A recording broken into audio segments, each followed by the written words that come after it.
പൊട്ടിവീണ വൈദ്യുതി ലൈനിൽ നിന്ന് ഷോക്കേറ്റ് വീണ്ടും മരണം. മലപ്പുറം വേങ്ങരയിൽ 18-കാരനാണ് മരിച്ചത്. കണ്ണമംഗലം അച്ചനമ്പലം സ്വദേശി അബ്ദുൾ ഫത്തൂത്തിനെയാണ് ജീവൻ നഷ്ടമായത്. ജംഷീറുണ്ട് വിവരങ്ങൾ നൽകാനായി. ജംഷീർ, എങ്ങനെയാണ് അബ്ദുൾ മരിച്ചത്? മറ്റു വിശദാംശം.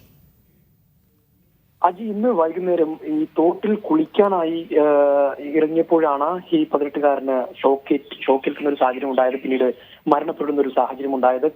കണ്ണമംഗലം മലപ്പുറം വേങ്ങരയിലെ കണ്ണമംഗലം അച്ചനമ്പലം സ്വദേശിയാണ്. അച്ചനമ്പലം സ്വദേശി പുള്ളാട്ട് അബ്ദുൾ ദാവൂദ് എന്ന 18 വയസ്സുകാരനാണ് മരണപ്പെട്ടിരിക്കുന്നത്. ഈ കുളിക്കുന്നതിനായി ഈ പുഴയിലേക്ക് വന്നതായിരുന്നു.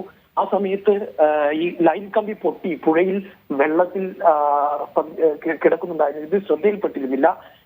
ഇതിൽ നിന്നാണ് ഷോക്കേറ്റ് എന്നാണ് നമുക്ക് ലഭിക്കുന്ന വിവരം. മൃതദേഹം ഇപ്പോൾ തിരൂരങ്ങാടി താലൂക്ക് ആശുപത്രി മോർച്ചറിയിലേക്ക് മാറ്റിയിരിക്കുകയാണ്. അജി, ശരി, ജംഷീറാണ് വിവരങ്ങൾ.